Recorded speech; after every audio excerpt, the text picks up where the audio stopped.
Quiero invitarle a ir al Evangelio según San Lucas, capítulo 8. Fíjese que el tema es discipulado. Y hay mil maneras de plantear el discipulado. Hay gente que me dice, mire pastor, yo necesito ser discipulado. No, lo que quiere es aprender teología o doctrina. Y para esto entonces lo que necesito es tomar clases. Pero el discipulado es más que sentarse con un papel o una tablet a aprender algo. El discipulado es vivencia. Y esa vivencia no es fácil muchas veces. El Señor estableció 12 discípulos para Él.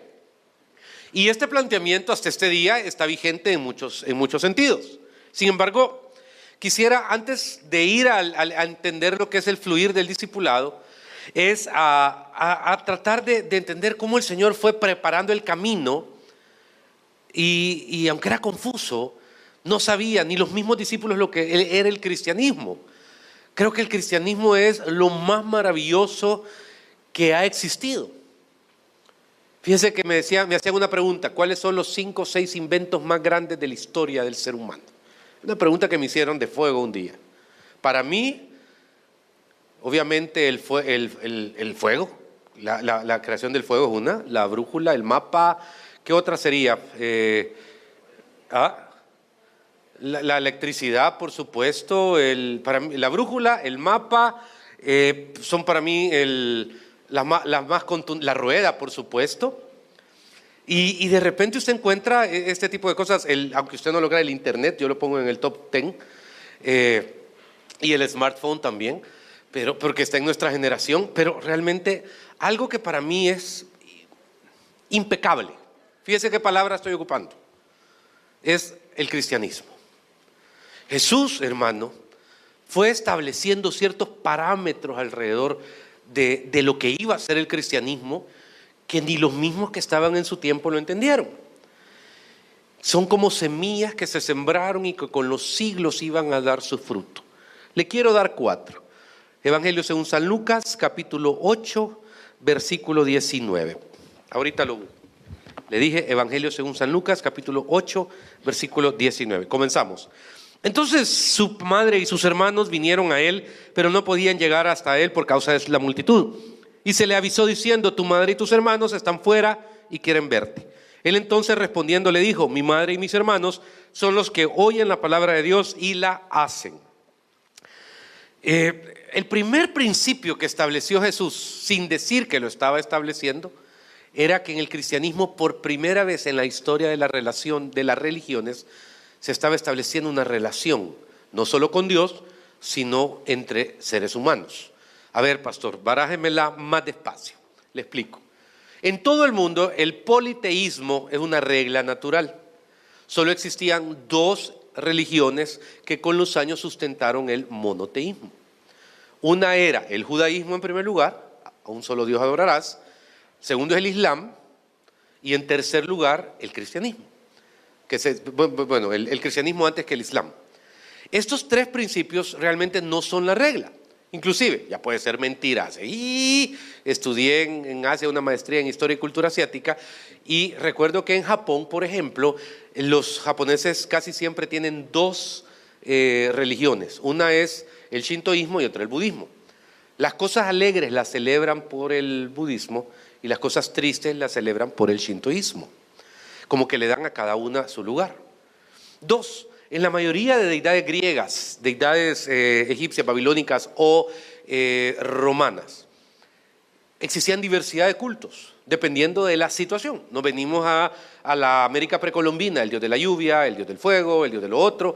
Entonces existe una plenitud de opciones de deidades conforme a la necesidad espiritual del individuo. De repente Jesús, y nunca había relación, siempre se tenía que ver al Dios con cierto respeto, distancia o miedo. Pero cuando usted ve este texto, le llegan a decir a Jesús: hey Jesús, tu mamá y tus hermanos están ahí, ¿qué hago? ¿Los paso a primera fila? ¿Les damos entrada VIP? ¿Qué hacemos? No le digo. Siempre el respeto a la madre y los hermanos estaba. Pero lo más importante es entender que mi madre y mis hermanos son todos aquellos que hacen la voluntad de Dios. Esa es una primera semilla sembrada, para que vayamos entendiendo. Al final le va a encontrar la lógica a todas estas ideas aparentemente dispersas. Primero Dios habló de una relación, que Él podía tener relación y que había vínculo. Nos llama coherederos con Cristo, un texto. Nos llamamos hermanos entre nosotros. La hermana tal, el hermano tal. Tengo mi amigo que nada que ver con el cristianismo y un día me dice, mira, hermanito, y yo sé cuando el término hermanito lleva cinismo. Entonces yo también soy cínico, le digo, no, hermanitos no somos, porque yo soy hijo de Dios y vos sos hijo del diablo, le digo. Entonces, hermanitos, nada que ver.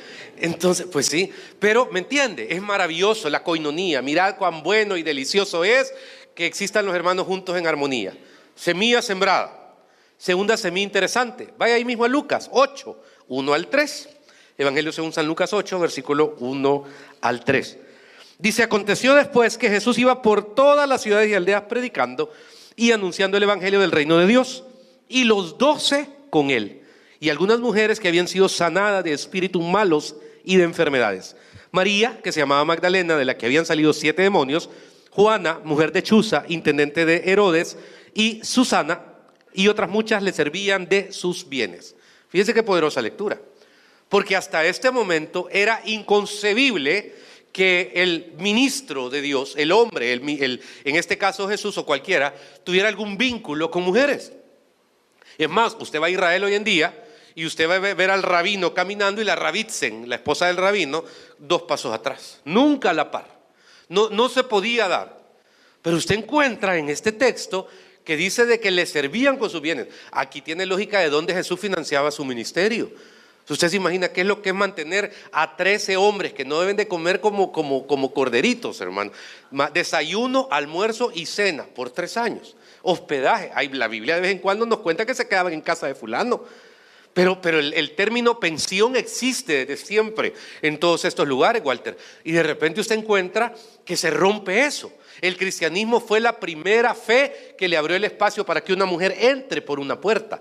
No podían entrar a menos que fueran sacerdotisas entregadas por razones sexuales o de otro índole igual de carnal a diosas como Diana, que servían en el templo de Diana o en el templo de Afrodita o en algún otro templo. Pero en ese sentido de que podían ser ministradas, podían ser bendición, podían hacer, podían dar, no existía. Fue otra semilla interesantemente sembrada, preparando el proceso de discipulado y saber que iba a recibir, que había mujeres que Dios había puesto en su corazón, bendecir a Jesús, sostener su ministerio. Cualquiera diría, está loca, ¿cómo es posible? No, es poderoso, hermano, sentir que Dios ponga esa carga, y por 3 años lo sostuvieron. Y una es curioso porque era el administrador de Herodes. Dice Juana, mujer de Chuza, intendente de Herodes. Del mismo Herodes estaba saliendo el pisto para sostener el ministerio de Jesús. Semilla sembrada número 3. Vaya a Lucas 9, 46. Fíjese que aquí hay un debate que Cristo solucionó. Porque toda intención del hombre, todo concepto filosófico, quizá hablemos un poquito de Platón. Bueno, si usted ha leído La República de Platón, por ejemplo, establece cómo se crea el Estado, el sistema, etc. Pero al final hay algo que quizá Aristóteles define un poquito más. Es que el hombre siempre tiene una meta innegable, aunque luche contra ella, que es alcanzar el poder, gobernar, ejercer dominio, porque está en la naturaleza del el hombre controlar algo. Y si usted quiere algo, mañana quiere algo mayor. Y es inevitable. Y si usted quiere otra cosa, la logra, se esfuerza o lo que fuera, pasado mañana quiere algo mayor. Es incontenible el deseo del hombre de ser y no lo puede frenar en sí mismo. Sin embargo, hermano, aunque Aristóteles lo define como felicidad, el sentido del concepto de búsqueda de felicidad, que hoy un montón de gente habla, pero parte de ahí, lo que no establece es que en el punto de Jesús se da esta discusión. Lo leo para cultura de todos, 9:46 y discernimiento de todo. Dice el texto, 9:46. Entonces entraron en discusión sobre quién de ellos sería el mayor. Y Jesús, percibiendo los pensamientos de sus corazones, tomó a un niño y lo puso junto a sí. Y les dijo, cualquiera que reciba de este niño en mi nombre, a mí me recibe. Y cualquiera que me recibe a mí, recibe al que me envió. Porque el que es más pequeño entre todos vosotros, ese, ¿qué dice? Es el más grande. No es que si yo voy a estar en un proyecto, inevitablemente es como una pirámide y tengo que ascender. Primero voy como empleado nivel C, después quiero ser empleado nivel B, después empleado nivel A, después empresario, después quiero dejar de ser pequeño empresario para ser mediano empresario y después quiero ser gran empresario. ¿Me entiende? Ahí va. Y es en la naturaleza del ser humano. Los filósofos griegos no se equivocaron. Sin embargo, de repente, ¡crack!, tira una línea Jesús. Dice, otra semilla sembrada. Así como es este concepto de la relación entre el ministerio y mujeres, este concepto entre el vínculo entre hermanos y hermanas que no existe en ningún lado, la tercera semilla habla acerca de la humildad. La humildad tiene que ver con ese punto de que aquí el más pequeño es el que va a servir más. Y esto es hermoso porque cualquiera diría, no es que cuando lleguemos a la presencia de Dios, ¿quiénes van a estar adelante? El gran líder fulano, el gran apóstol mengano, el otro sutano, y probablemente no, porque la humildad es clave, el manejo del ego es importante. ¿Cuántos lugares, iglesias, ministerios, proyectos, hermanos, están manejados y llenos de ego? Y es donde uno tiene que tener control de sí mismo y hacerse pequeño y mantener esa actitud y luchar contra eso es solo en la presencia de Dios. Pero es una semilla sembrada y Jesús quebró totalmente cualquier concepto de sistema para establecer poder o autoridad. Porque la autoridad debe ser espiritual, no es humana. Pero pastor, usted es el pastor. Por supuesto que estoy aquí de pastor, pero yo no soy mejor ni mayor que ninguno de ustedes. Es un don, es un ministerio establecido por Dios. No, pero es que la autoridad, pastor, perdón, ya me equivoqué. Es que usted me tiene que rendir cuentas a mí. Ahí ya me equivoqué. Ahí ya me estoy poniendo sobre usted, ¿me entiende? Me estoy imponiendo sobre usted y eso es tremendamente peligroso. Me toca pastorear. En algún momento me toca exhortar, llevar la palabra, pero no controlar ni manipular. Porque yo le hablo a gente inteligente, hermano. Y creo que cada uno de nosotros tiene que tener el criterio correcto y 2 dedos de frente para saber ese tipo de cosas. Entonces ahí es donde va a un fluir. Y dice el Señor, no, necesito para discipular y ser discipulado personas que renuncien a tener control y tener poder. Eso no es fácil. Y el último, por el tiempo, antes de entrar en el mensaje, está ahí mismo en Lucas 9, versículo 57. Dice el texto, yendo ellos, uno les dijo en el camino, Señor, te seguiré a donde quiera que vayas. Y le dijo Jesús, las zorras tienen guaridas y las aves en los cielos nidos, mas el Hijo del Hombre no tiene dónde recostar su cabeza. Y dijo a otro, sígueme. Y él dijo, Señor, déjame que primero vaya y entierre a mi padre. Jesús le dijo, deja que los muertos entierren a sus muertos, y tú ve y anuncia el reino de Dios. Entonces también dijo otro, te seguiré, Señor, pero déjame que me despida primero de los que están en mi casa. Jesús le dijo, ninguno que poniendo su mano en el arado mira hacia atrás es apto para el reino de Dios. La cuarta semilla tirada aparentemente al aire y que dio fruto después es el sentido de radical. Pero la palabra radical creo que en el contexto castellano se entiende muchas veces como terco, intrascendente. Terco, terco es la palabra, necio quizá. Pero le quiero cambiar la interpretación. Creo que en lugar de necio, terco, la palabra que usaría es determinante. Porque el cristianismo requiere de personas determinantes. Tiene que ver, alguien le dice, mira, tengo que ir a enterrar a un pariente. Por supuesto que el Señor no se iba a interponer en eso, Alejandra. Pero lo que estoy estableciendo es que el cristianismo es una decisión de vida. ¿Cuántos años tenemos de ser cristianos? Jenny, ¿cuántos años tiene usted de ser cristiana? Desde siempre, ok. Es una decisión de vida. ¿Cuántos años tenés de ser cristiana? Desde pequeña, ok. Lo decidimos. Un día nos llevaron a la iglesia, pero no somos tontos. Sabemos que ya adultos podemos decidir no seguir o seguir. Pero decidimos seguir y decidimos aprender y nos dejamos exponer a la palabra. Y probablemente vimos cosas buenas, no tan buenas, difíciles, complicadas, pero decidimos seguir. O sea, no es porque vimos que un pastor cometió un error, porque otra situación hubo un problema. Y eso está bien. No está bien. Pero decidimos seguir. Tuvimos una mala experiencia en una iglesia, pero decidimos seguir. Tuvimos una mala experiencia con un líder religioso, pero decidimos seguir. Ese es el principio del cristianismo. El concepto de decir, Señor, pase lo que pase. Aquí usted conoce algunas cosas que su servidor constantemente repite. No deje de congregarse. No sé si está en su mejor momento o en su peor momento, pero no deje de congregarse. Es que me siento basura, me siento como una rata de alcantarilla, me siento pecador, me siento inmundo. No deje de congregarse. Determine decidir congregarse. ¿Por qué? Porque en el fondo, tarde o temprano, va a alcanzar la misericordia. En el fondo, Dios Todopoderoso. Y no dice la palabra que nos sacó del lodo cenagoso, pues. Y eso no es que estábamos en la superficie así y medio, hermanito, agarró un guantecito de aquellos que ocupan las hermanas para pintarse el pelo, para no ensuciarse. El Señor escarbó, se enlodó, se metió hasta el fondo del pozo del lodo cenagoso y lleno de lodo nos sacó. ¿Está aquí, iglesia? Pues sí. O sea, se tomó responsabilidad y así todos chucos nos sacó adelante y nos limpió. Entonces, de repente, el principio de determinación es clave. Y estas semillas fueron sembradas para que cuando Jesús ya no estuviera, cuando hubiera sido crucificado, cuando hubiera resucitado, todos aquellos que nos llamamos discípulos o seguidores de Cristo en algún momento de la historia de la cristiandad, podamos ocuparlos para el proceso. Este tema, desde septiembre creo que le di la lista de temas de febrero a Zavala, a Carlos. Y estaba como tratando de decir, Señor, ¿a través de quién lo puedo plantear? ¿O a través de quiénes?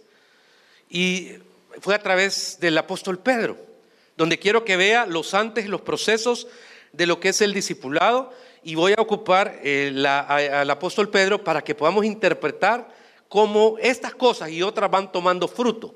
Mateo 16, 21, lo tiene. Quiero que vea esto como una obra.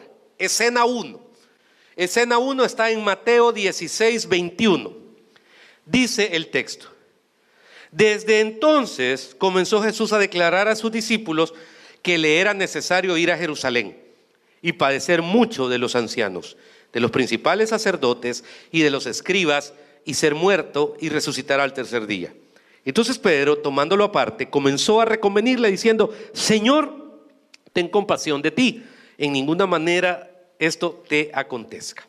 Pero él, volviéndose, dijo a Pedro: quítate delante de mí, Satanás, me eres tropiezo, porque no pones la mira en las cosas de Dios, sino en las cosas de los hombres. Escena 1. Pedro es un hombre que ha sido llamado a servir al Señor. Lo hizo de buena voluntad. La Biblia no es clara si era un hombre. Solo sé que era pescador, no sé si tenía una barca, 10,000 o alquilaba la que tenía, la Biblia no lo dice. Pero asumamos de que se dedica a servir al Señor y era un hombre vivido, con años.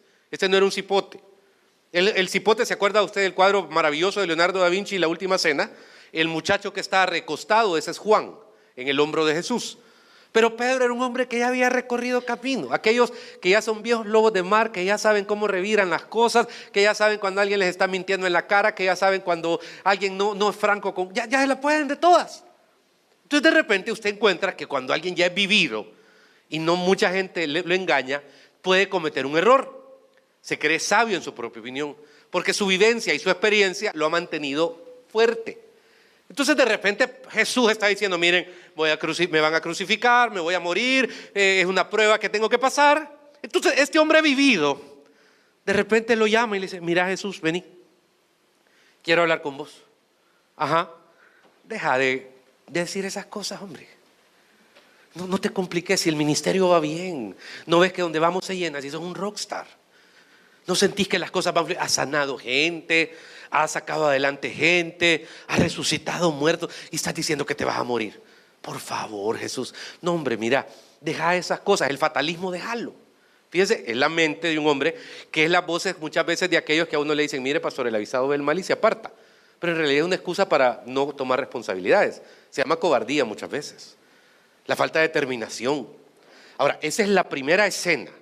Quiero que la tenga y póngale el título de la escena a usted, que usted quiera. El mío le pusiera: un hombre vivido que conoce a Cristo, que quiere a Jesús, pero que al final él decide por sí mismo, y en lo que le conviene mete a Dios y en lo que le conviene saca a Dios. Es un término demasiado largo, es un título demasiado largo, pero es el prólogo casi, pero me lo entendió. Escena 2, Juan 18:10. Sálgase de Mateo y vaya a Juan. En el Evangelio según San Juan, capítulo 18, versículo número 10, dice la palabra: entonces Simón Pedro, que tenía una espada, la desenvainó e hirió al siervo del sumo sacerdote y le cortó la oreja le cortó la oreja derecha, y el siervo se llamaba Malco. Jesús entonces dijo a Pedro: mete tu espada en la vaina, la copa que el Padre me ha dado no la he de beber. ya había un vínculo. El viejo lobo de mar, el Pedro, tenía un vínculo con Jesús y de repente ve que a Jesús lo llegan a apresar. Mire, si usted me da una espada y me dice que le vuele la oreja a Miguel, hermana, probablemente le vuele el cachete, porque o sea, ha de tener experiencia alguien para cortar específicamente donde está la oreja. Pero hay vínculo. Y le diré algo, se siente bien porque ya tenía cariño Pedro. El que le había dicho, no te compliques la vida, se la está complicando por su amigo. Me acuerdo que una vez en Chicago estábamos con un grupo de hermanos que andábamos en un congreso. Y nosotros no nos quedamos en hoteles finos, sino que hoteles así, usted me entiende, ¿verdad? De carretera como el de la Quinta Estación. Pero, bueno, usted no entiende eso, no se preocupe, cante alabanza. Entonces de repente me acuerdo, quizá mi hermano Walter entre otros, que todas las puertas de todos los cuartos eran rojas. Y yo me equivoqué de puerta, toqué una y me sale un moreno como de 2 metros, hermano, que yo no sé qué estaba haciendo, pero yo lo interrumpí, insultándome, gritándome, y de repente resulta que alguien que está aquí presente y otras personas salieron en mi defensa, y uno es cinta no sé qué karateca con experiencia en eso. Mire, hermano, no le voy a negar algo, qué chivo se siente que a uno lo defiendan. Cuando usted, por ejemplo, me dice, mire, pastor, en tal lugar estaba hablando mal de usted y yo lo defendí, claro, uno lo agradece, porque igual es mi responsabilidad como pastor que usted tenga pastor que lo defienda. Pues yo no me voy a quedar callado si alguien está hablándome mal de usted, voy a defenderlo. Pero estoy bien claro en un punto, hermano, al fortalecer ese vínculo, la manera en que Pedro estaba obrando era diciendo, no lo van a tocar. Como allá en Chicago está diciendo, no lo vas a tocar. Si yo vi, hermano, que era el Pantera Negra que venía detrás de mí, así. Y de repente se siente bien. Había ya vínculo. Esta es la escena 2. Cuando ya hay vínculo. Cuando usted ya le tocan a su iglesita y lo tocan a usted. Ya hay algo. Ya no es indiferente, ya no es una fanpage más en el Facebook, sino que ya tiene emociones y sentimientos. Eso es muy importante. Y el Espíritu Santo es el único que lo puede hacer. Le voy a dar la escena 3 del discipulado, cómo va el proceso. Vaya por favor a Juan 18. Quizá es donde más me voy a detener, porque Juan 18, 25, hermano, me muestra que aún en los procesos de fe vamos a fallar. Y el fallar, yo no le puedo decir es correcto, pero no es el fin del mundo. Póngame atención en lo que voy a decir. Tengo una regla, y es una regla silenciosa mía. Yo le llamo la regla 365. Cada vez que somos juzgones, criticones sobre algo contra alguien, y yo le digo, guardo silencio, pero digo, en 365, en menos de 365 días vas a ser probado en lo mismo que apedreaste. No, es que mire, esa mujer es una, no sé, en menos de 365 días vas a ser probado. No, es que mire, ese hombre es un mañoso. En menos de 365 días vas a ser probado. No, es que ese es un estafador. En menos de 365 días vas a ser probado. Porque, hermano, vas a ser probado en lo mismo que tú señalás. Y eso téngalo en regla. Entonces Pedro, de alguna manera, estaba en esa vivencia rica de sentirse a la par de Jesús. Un día le dijo, ¿me vas a negar? No, jamás te voy a negar, Señor. ¿Cómo te voy a negar? Si yo estoy aquí, si yo soy un hombro para vos. Y hermano, fue la crucifixión, fue la captura, fue la persecución. Y después de que una vez lo negó, y después que otra vez lo negó, dice el texto en el versículo 25. Estaba pues Pedro en pie, calentándose, y le dijeron, ¿no eres tú de sus discípulos? Él negó y dijo, no lo soy. Y uno de los siervos del sumo sacerdote, pariente de aquel a quien Pedro había cortado la oreja, le dijo, ¿no te vi yo en el huerto con él? Versículo 27, negó Pedro otra vez y enseguida cantó el gallo.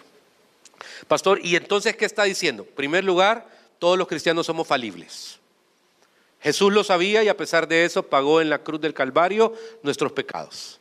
No fue electivo, como que anda en un supermercado. Este pecado de Cristóbal lo pago, este no. Este lo pago, este no, este no. Jesús agarró todo lo que estaba en el chunche del súper y lo tiró y pagó el 100% de nuestros pecados. Emocionales, sexuales, temperamentales, emocionales y de cualquier tipo. Ahora, ¿eso es libre albedrío para vivir como nos dé la gana? No, porque en la misma manera en que fue pagado el 100% de nuestros pecados, el Dios Todopoderoso, a través de su Espíritu Santo, nos da la autoridad para sobrellevar las situaciones en nuestra vida y para tratar de vivir conforme a su voluntad, de acuerdo a la palabra de Dios. Ahora, he visto, por ejemplo, personas que critican y de alguna manera y no entienden, pero cuando menos sienten están en la misma situación.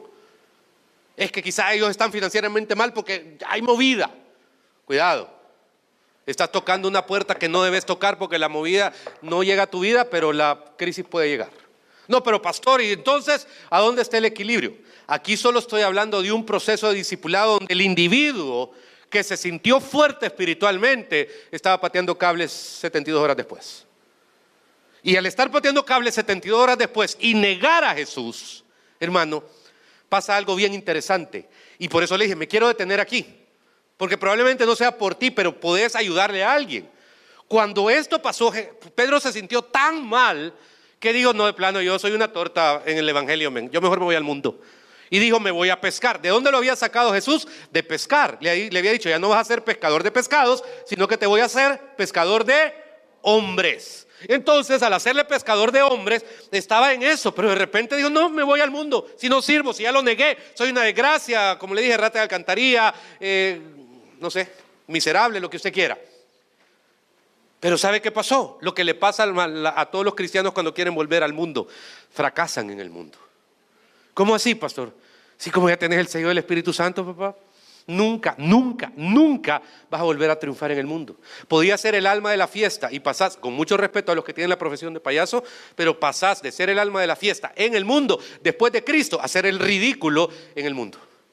Después de ser la sensación, la chica de humo, la Gloria Vanderbilt y lo que querrás en el mundo, después de tener a Cristo, pasás a ser algo, hermano, despreciado en el mundo.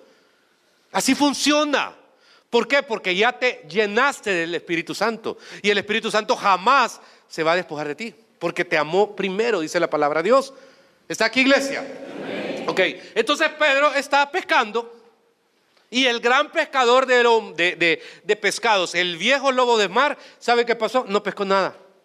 Entonces de repente en la orilla parece que está Jesús, que él no sabía que era Jesús. Y le dice, mira, ya pescaron. No, si no hay nada, las mareas no sirven, no sé qué dónde están los pescados. Ahí tirarlos de ese lado, le dijo. Y por obediencia lo tiró. Y mire qué maravilloso lo que pasó. Cuando por obediencia lo tiró y ve maravillosamente lo que pasó, hermano. Entonces estaba lleno de peces. Y dice la palabra que él dice, es Jesús. Fíjense qué palabra más interesante. Estaba semidesnudo, se tira al agua porque le dio pena que lo viera medio desnudo. Y entonces dice, pues, qué bendición. Le da los peces y lo devuelve al ministerio. Cuando alguien parece que fracasa en su rol de búsqueda de Dios, nos toca a nosotros no apedrearlos. ¿Está aquí, iglesia? Amén. Ok. Nos toca acompañarlos para volverlos a traer al camino de Dios. Amén. Y es más fácil agarrar piedras desde un púlpito y esconderme que bajarme y decir, te voy a echar la mano. Porque el Espíritu Santo, estimada congregación, no nos ha investido de misericordia solo para que la recibamos nosotros de Dios y nosotros no la demos. Este caso es importantísimo, intenso. ¿Por qué? Porque el Dios Todopoderoso en esta escena le está demostrando a Pedro que Él es tan falible como usted y yo. Y el manejo de las crisis ajenas, hermano, tenemos que saber encontrar respuestas. Le doy un ejemplo. Hablemos de un tema, una infidelidad de un matrimonio, marido, mujer, lo que fuera. Ok, por supuesto que duele, pero hay veces siento que hay mucho más daño en cómo procesamos eso y en cómo se saca adelante o cualquier crisis posterior que en la misma razón del problema. Podemos hacer un gran escándalo del problema. Pero realmente, hermano, hay veces creo que no se cura con 2 aspirinas, pero con un tratamiento. Pero cuando nos resistimos a esos tratamientos, hacemos realmente algo mucho más destructivo. Y uno tiene que aprender qué quiere en la vida, qué quiere Dios y saber, perdón, una palabra muy coloquial, torear las crisis de otros. ¿Está aquí? Amén. Ok. El Espíritu Santo nos da revelaciones poderosas y quiero que vea su vida como un cuadro, un rompecabezas si usted quiere. Cada pieza, hermano, está diseñada por Dios para estar en ese cuadro. Aquí está mi mayor dolor, pues ahí está. Y Dios lo puso, Dios lo permitió, porque es parte del cuadro.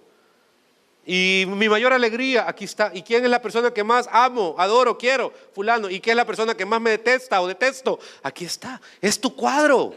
Y al final el Dios Todopoderoso, hermano, ese cuadro ya lo vio. Entonces uno no tiene que vivir de una u otra manera pensando de que solo hay pinceladas bonitas. No, no puede. ¿Cuál es su pintor favorito? ¿Alguien tiene pintor favorito?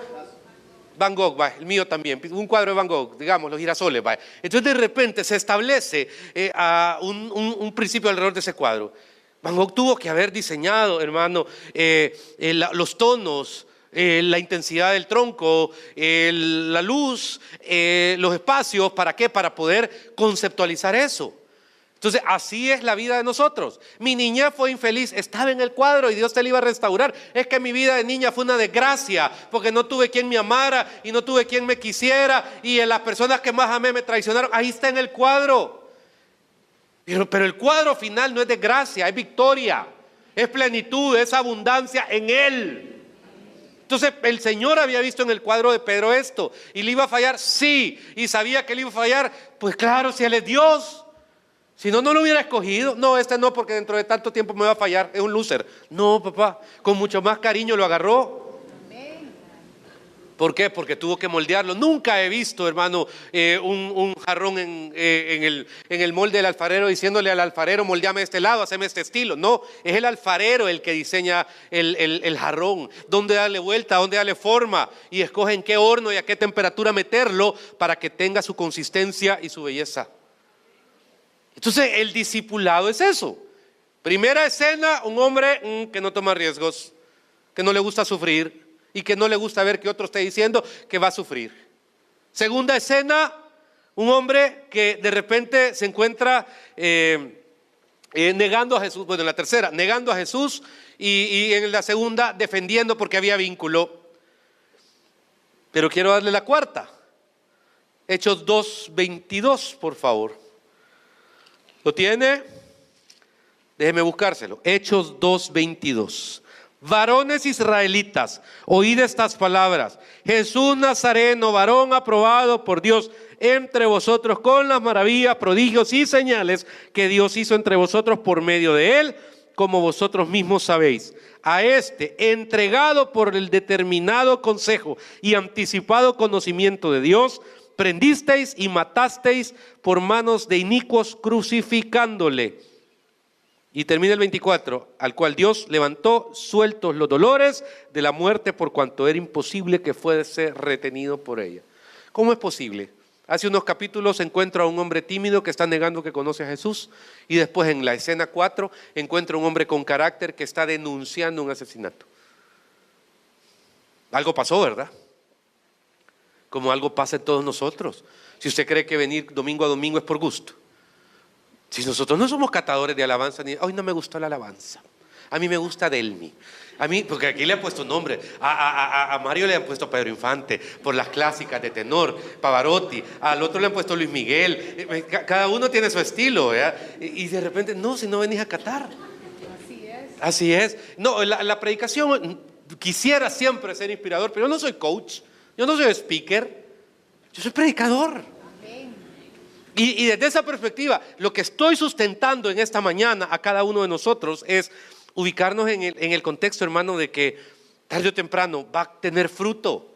Porque el cobarde que viste hace unos capítulos ahora se para adelante. Pero eso es el Espíritu Santo, pastor. Pero es el mismo que usted tiene. Es el mismo, exactamente. Haga negocios con el Espíritu Santo enfrente y va a ver que le va a ir mejor. Maneje relaciones con el Espíritu Santo enfrente y va a ver que le va a ir mejor. Tenga la investidura del Espíritu Santo, úselo pues. Ese es mi mensaje, úselo. Si no lo usa es porque no quiere. Y esa investidura del Espíritu Santo, dice la palabra, y recibiréis poder cuando haya venido sobre vosotros el Espíritu de Dios. Y se para, no se trata de otra cosa. Y esta escena 4 comienzo a ver otro Pedro. Increíble, sí se puede, sí. Si hoy es tu primer domingo en esta iglesia, te pido un favor, quédate 52, es un año. Después de 52 hablamos, papá. Sí, pero pastor, yo soy una basura. Sí, pero pastor, yo soy un pecador. Sí, todos aquí lo somos, papá. Y como te he dicho, la otra perspectiva es que hay gente que dice, no, es que las iglesias están llenas de hipócritas. Bienvenido, todavía hay espacios para otros más, mira. De eso se trata. Porque es el que transforma el Espíritu Santo. Aquí ha costado. Porque hay veces por exhortación, no está en las escenas. Pero un día Pedro llegó donde un fulano y le dijo, ¿querés comer? Sí, no, es que yo como de acuerdo natural, no, mata y come, yo no como nada inmundo. Pues no llames inmundo a lo que yo he creado, así que chicharrones aquí ahí te los comes, le dijo. Lo fue cambiando, lo fue torciendo, lo fue llevando a un punto donde él quería. Escena 4, lo sobrenatural. ¿Existe lo sobrenatural? ¿Existe? Por supuesto que sí. Yo le he sido bien honesto. Yo he visto cosas sobrenaturales, sí. Pero cuando yo me admiro cuando otra gente me cuenta experiencias que yo digo, guau, o sea, quisiera. Pero le voy a contar una en esta escena. Dice Hechos, espéreme, ya me perdí, Hechos 12, vamos a Hechos 12. Fíjense que aquí hay un momento súper interesante, hermano. Porque vamos a leer bastante, no se me vaya a perder. Dice el 12:1. En aquel mismo tiempo, el rey Herodes echó mano a algunos de la iglesia para maltratarles y mató a espada a Jacobo, hermano de Juan. Y viendo que esto había agradado a los judíos, procedió a prender también a Pedro. Eran entonces los días de los panes sin levadura. Y habiéndole tomado preso, le puso en la cárcel, entregándole a 4 grupos de 4 soldados cada uno. 16 seguridad tenía, para que le custodiasen, y se proponía sacarle al pueblo después de la Pascua. Así que Pedro estaba custodiado en la cárcel, pero la iglesia hacía sin cesar oración a Dios por él. Primera enseñanza: el hecho que estemos en el Señor no quiere decir que no vamos a atravesar situaciones. ¿Ok? Porque aquí lo primero es, Señor, si te estoy sirviendo, ¿y por qué estoy preso? Señor, pero mira, si yo te hago lo que tengo que hacer. Hay cosas, hermano, que ahí se las pregunta a Dios, pero no, yo creo que Dios no le va a responder, porque sigue siendo parte del cuadro poderoso que al final ya Dios tiene claro la grandeza que quiere ver en cada uno de nosotros. Pero entonces, hermano, dice, y se llama prueba en buen español, versículo 6, y cuando Herodes le iba a sacar aquella misma noche para latigarlo, matarlo, lo que fuera, estaba Pedro durmiendo entre 2 soldados. Incómodo, sujeto con 2 cadenas, y los guardas delante de la puerta custodiaban la cárcel. Y he aquí que se presentó un ángel del Señor, y una luz resplandeció en la cárcel, y tocando a Pedro en el costado, le despertó diciendo, levántate pronto, y las cadenas se le cayeron de las manos. Y le dijo el ángel, cíñete y átate las sandalias. Y así lo hizo. Y le dijo, envuélvete en tu manto y sígueme. Y saliendo le seguía, pero no sabía que era verdad. Fíjese que según él estaba durmiendo. Fíjese qué interesante. Según él estaba durmiendo, no sabía que era verdad lo que hacía el ángel, sino que pensaba que veía una visión. Habiendo pasado la primera y la segunda guardia, llegaron a la puerta de hierro que daba a la ciudad, la cual se les abrió por sí misma, y salidos pasaron una calle, y luego el ángel se apartó de él. Entonces Pedro, volviendo en sí, dijo, ahora entiendo verdaderamente que el Señor ha enviado su ángel y me ha librado de la mano de Herodes y de todo lo que el pueblo de los judíos esperaba. Y habiendo considerado esto, llegó a casa de María, la madre de Juan, el que tenía por sobrenombre Marcos, donde muchos estaban reunidos orando. Cuando llamó Pedro a la puerta del patio, salió a escuchar una muchacha llamada Rode, la cual, cuando reconoció la voz de Pedro, de gozo no abrió la puerta, sino que corriendo adentro dio la nueva de que Pedro estaba a la puerta. Y ellos le dijeron, estás loca, pero ella aseguraba que así era. Entonces ellos decían, es su ángel. Mas Pedro persistía en llamar, y cuando abrieron y le vieron, se quedaron atónitos. Aquí hay varias lecturas interesantes. En el mundo, en el viaje del discipulado, en algún momento lo sobrenatural te va a acontecer. Y esto a mí me parece hermoso, fíjese, porque el mismo Pedro, él dice, él pensaba que era una visión, pero Dios está obrando de manera sobrenatural muchas veces sin que nosotros nos demos cuenta. ¿De qué sirven 4, 8, 12, 16 escoltas? Cadenas, grilletes, no. Y la visión tiene tanto cuidado, el llamado que le dice, ponete las sandalias, se pone las sandalias, abrigate, porque está haciendo frío quizá allá afuera o lo que fuera, y vas a seguir. Llegando a la puerta, esto es imposible que pase en mi vida, ¿cómo voy a abrir estas puertas? ¿Y te importa eso? Si no sos vos el que las vas a abrir, es Dios. Y en el momento de la puerta, ¡pluc!, se abrió. Y la gran chapa Yale, marca Yale, que son tan caras, no, pum, se abrió. Y todo, no hay ningún problema. Y de repente, hermano, llega a la casa. Y lo chistoso es que el pobre Pedro, soy yo, ábranme. Aún los que estaban orando por el hombre no creían. No, hombre, ¿cómo vas a creer si está preso? Hay veces oramos, hermano, y no tenemos la capacidad de creer en lo que oramos. Es una gran lección, porque eso estaban haciendo ayunos, vigilias, porque el hombre saliera preso y el hombre afuera y no lo creían. Estás loca, niña. No, no estoy loca, es él. No, hombre, si está preso. No, quizás su espíritu vino a lo que fuera. Y de repente Pedro seguía allá afuera en el gran frío. Ábranme, soy yo. Lo sobrenatural llega a la vida. Ahora, quiero serle franco. Creo que no lo necesita, porque es por vista o por fe. ¿Es por vista o por fe esto? Por fe. Entonces de repente, qué bueno que a algunas personas les acontecen. Pues milagros, cosas hermosas y maravillosas. Y tiene que llegar dentro de la escena 5. Ahora, ¿y cuál es la última escena para decir cómo se llama la obra? Primera de Pedro 4, 12 al 19. Ya está viejo sazonón.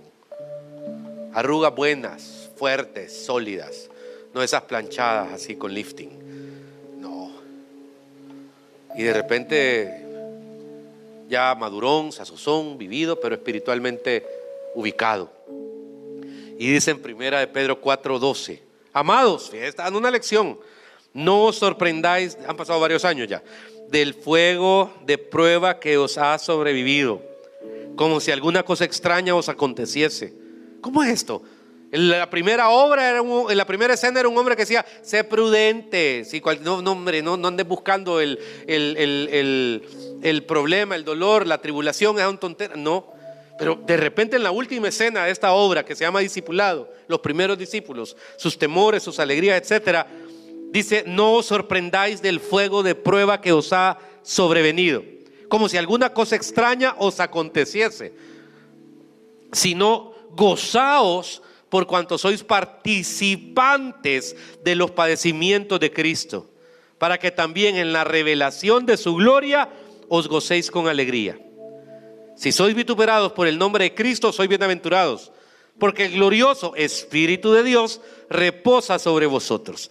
Ciertamente de parte de ellos Él es blasfemado, pero por vosotros es glorificado. Así que ninguno de vosotros padezca como homicida o ladrón o malhechor o por entremeterse en lo ajeno.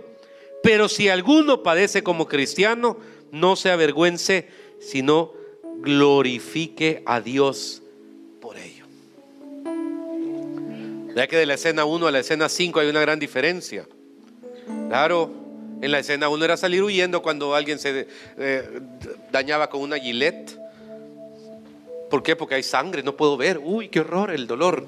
Y la escena 5, en la palabra favorita del pastor Adbun, cuando usted está en una tribulación: soque, doble rodilla.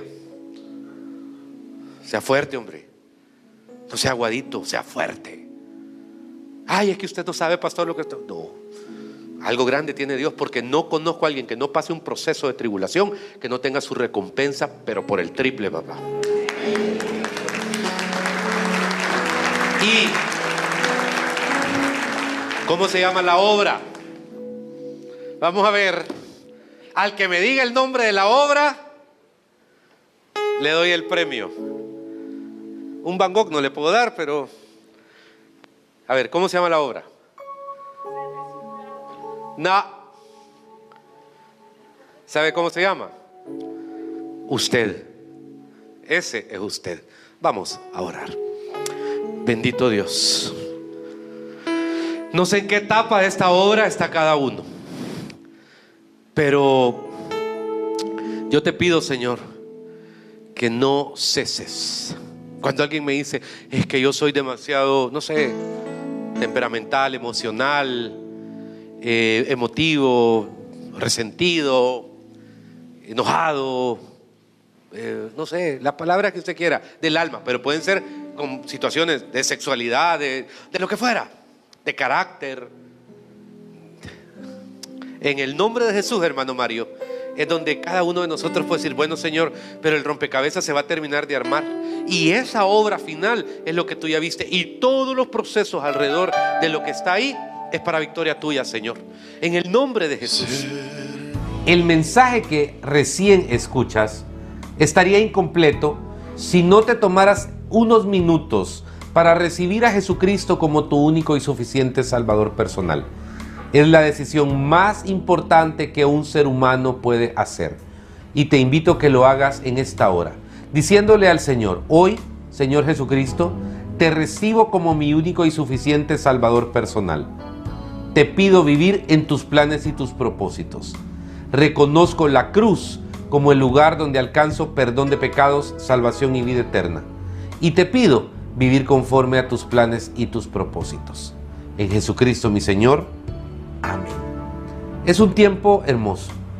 Y si quieres conocer más del Señor, te invito a que te acerques a nuestra iglesia.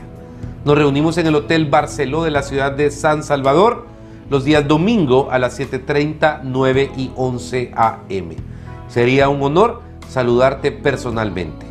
Reúnete, acércate, conócenos y compartamos juntos lo que Dios ha hecho en nuestras vidas. Que Dios te bendiga.